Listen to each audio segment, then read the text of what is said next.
Hello friends, good evening and welcome to my channel. देखते हैं क्या सेंटीमेंट है, किस तरह से ट्रेडिंग अपॉर्चुनिटी बनती हुई देखने को मिल रही है। जो भी कंडीशन दी जाएगी सिर्फ लर्निंग पर्पज़ के लिए दी जाएगी, तो उसके विषय हम देखेंगे। फ्रेंड्स, आप में से कुछ व्यूअर का कमेंट्स है, उसको हम देख लेते हैं। सबसे पहले डाउन साइड 82,000 तक जाएगा क्या, सेल पोजीशन में है। और दूसरे ने कमेंट किया है कि आपको यहाँ पे रिप्लाई देना चाहिए। फ्रेंड्स, ऑलरेडी मैंने इसका रिप्लाई मॉर्निंग के वीडियो में दे रखा था, उसको आप देख सकते हैं, चेकआउट कर सकते हैं। और इन सभी बीच में हम 1 बाय 1 करके चीज़ों को लर्न करेंगे। ऐसा कोई कंडीशन नहीं होती है कि मार्केट कहाँ तक जा सकता है, क्या हो सकता है। Everything based on probability. तो हम सिर्फ प्रोबेबल जो भी कॉजेज होते हैं उसको हम देखते हैं। 89,000 तक का हमारा प्रेडिक्शन था, मार्केट वहाँ तक आ गया। अब इस वीक का नेक्स्ट जो यहाँ से अगर ब्रेक डाउन करता है तो भी नेक्स्ट क्या लेवल आएगा उसके विषय हम देखते हैं। नए हैं लाइक कमेंट सब्सक्राइब करें, बेल आइकन दबाना मत भूलिए। यहाँ से आप मुझे टेलीग्राम चैनल के थ्रू भी जुड़ सकते हैं। मॉर्निंग में कल इवनिंग के टाइम में मैंने आपके साथ एक शेयर किया था कि क्या लगता है निफ्टी ऊपर जाएगा नीचे आएगा। तो आप में से जो कुछ लोग कमेंट किए थे बाइंग साइड वाले, उन्हें लग रहा था ऊपर जाएगा, वो ज़्यादा लोग थे। तो आज उन लोगों को लगभग 3% से ज़्यादा की रैली निफ्टी में देखने को मिली, जो कि लगभग 700 पॉइंट के आसपास थी।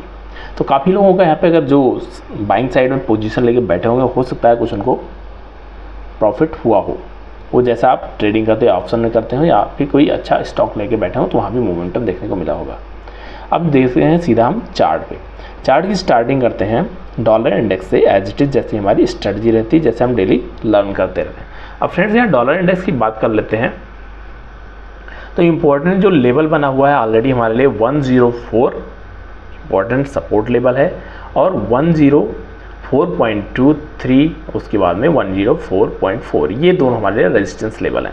तो होपफुली आप लोगों को कुछ समझ में आया होगा। फर्स्ट रेजिस्टेंस के बाद जाता है, छोटी कैंडल बनाता है, उसके बाद ऊपर जाने के बाद दूसरी कैंडल ऐसे बनाने की कोशिश करता है जो नीचे आने की कोशिश करेगी।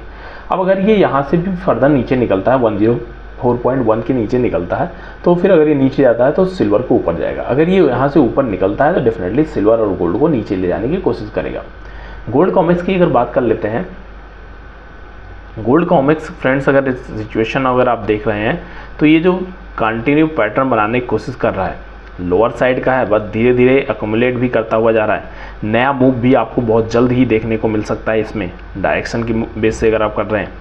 यहाँ से लोअर लो का पैटर्न भी अगर आप देख रहे हैं, छोटा छोटा लो बनाता हुआ जा रहा है। तो कंडीशन लोअर लो की बनी हुई है। अगर इसको हायर साइड जाना है तो डेफिनेटली इसको 80 के ऊपर क्लोज करना स्टार्ट करना चाहिए। जब तक 80 के ऊपर क्लोज नहीं करेगा, आई थिंक अगर मार्केट ऊपर भी जाता है तो एक आपके लिए पुल बैक आने की कोशिश कर सकता है, जस्ट माई व्यू है। तो आपको इसको वॉच करना पड़ेगा। नेक्स्ट इसके बाद अगर आप देखते हैं गोल्ड के कॉमेक्स को, कॉमेक्स की कंडीशन की अगर बात कर लेते हैं तो सिमिलर तरीके से ये परफॉर्म कर रहा है। जैसा हमारा मॉर्निंग में डिस्कशन था कि एक रेंज का फॉर्मेशन हो सकता है, और उसने लगभग एक रेंज का ही फॉर्मेशन किया। मॉर्निंग की ओपनिंग की बात कर लेते हैं, उसके बाद में डाउन साइड है, support 71,800 as it is important support था। अगर इनकेस इसको नीचे ब्रेक करता तो 75 के आसपास आता, 71,500 के आसपास। अब दोबारा से इस लेवल पे बना हुआ है कि इसको एक 72 के ऊपर कंटिन्यू अगर ट्रेड करता रहता है तो फिर हमारे लिए 250 से 300 पॉइंट का अप साइड का पोजीशन ओपन हो जाएगा। लेकिन इनके से 72 के नीचे निकलता तो दोबारा ये 800 के आसपास आने की पॉसिबिलिटीज़ बढ़ जाएंगी। नेक्स्ट अगर हम यहाँ पे देख लेते हैं जो कॉमेक्स है सिल्वर का, अगर इस रेंज को आप देख रहे हैं तो आई थिंक आप लोगों को ये कुछ अंडरस्टैंडिंग में आ रहा होगा कैसे इसको ट्रेडिंग करना है, क्या करना है। अगर आप रेगुलर बेस से देख रहे हैं तो डेफिनेटली आप कुछ लर्न कर रहे होंगे। जो भी हमारी रेड लाइन है इसके आसपास मार्केट जाता है तो कुछ रिजेक्शन फेस करता है।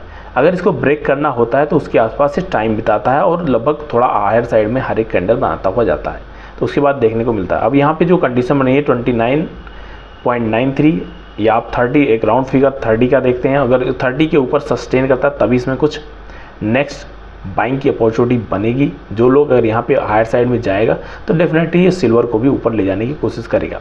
लेकिन इनकेस जो कंडीशन बनी हुई है, पैटर्न बनते हुए जा रहे हैं, अगर 89,000 के नीचे निकलता है यहाँ पे सिल्वर, तो 89,000 के नीचे निकलने पे डेफिनेटली आपको एक नया लो देखने को मिल सकता है, जो मार्केट के सिचुएशन के ऊपर डिपेंड करेगा कि इसमें क्या करने वाला है। अब यहाँ पे हम बैक साइड थोड़ा सा इसको छोटा करते हैं। तो जो कंडीशन बनी फ्रेंड्स, टेक्निकल इंडिकेशन जो बोल रहा है, अगर उसको आप देखते हो तो फर्स्ट सपोर्ट इसके लिए ये रेंज हुआ करती थी जिसको इसने ब्रेक किया है, और फाइनली सेकंड सपोर्ट के पास है। अब इसके लिए इम्पोर्टेंट थर्ड सपोर्ट है 89,000 के नीचे निकलता है, 88,800 आप इसका उसके नीचे की क्लोजिंग देखेंगे तो डेफिनेटली आपको नेक्स्ट सपोर्ट 88,000 से भी नीचे होता हुआ देखने को मिले 87,500 के आसपास। ये इसके लिए सपोर्ट की कोशिश कर सकता है। अब बड़े व्यू के लिए अगर बात कर लेते हैं 86,000 के नीचे अगर निकलने में क्या कोशिश कर सकता है तो उसको भी हम देखते हैं। यहाँ पे जो कंडीशन बनती है हम उसके विषय में देखते हैं। अगर आपकी बाइंग सेलिंग की पोजीशन है तो आप उस बेस से सोचने के लिए देखते हैं। अभी हमारा जो व्यू है मार्केट अगर 89,000 के नीचे निकलता है तो 87,500, उसके बाद में 86,000 यहीं तक कि यहाँ पे क्लियर मूव बनने की कोशिश कर रहा है फिलहाल अभी करंट आने वाले 1-2 वीक तक। अगर इसके नीचे निकलता है, नीचे जाने में बहुत ज़्यादा इस यहाँ पे प्रेशर चाहिए और नेगेटिव न्यूज़ चाहिए मार्केट में, तो उस कहीं ऐसा कुछ बनता हुआ देखने को मिलता तभी ये आपके लिए 80,000 82,000 फिलहाल के लिए भी आने वाले 1 वीक में देखने को मिल सकता है।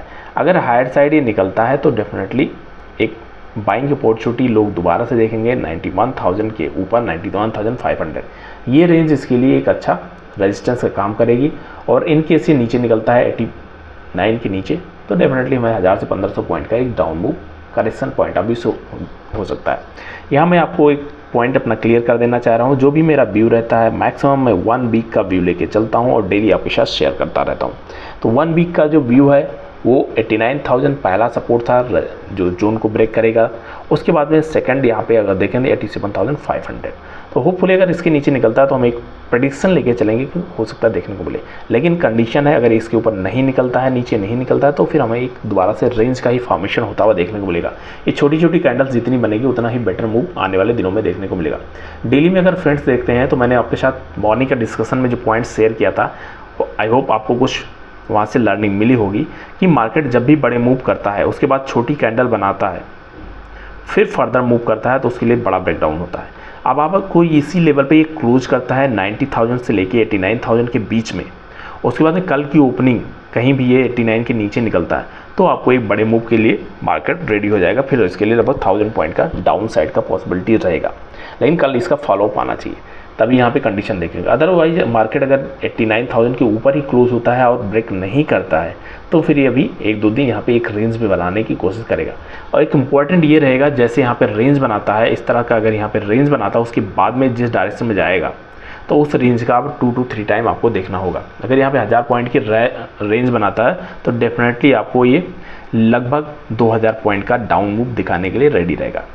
नेक्स्ट जो भी रहेगा कंडीशन हम शेयर करते रहेंगे। आप नए हैं जरूर लाइक कमेंट सब्सक्राइब करिए, बेल आइकन दबाना मत भूलिए। साथ में मिलते हैं नेक्स्ट वीडियो में। Happy trading and happy learning.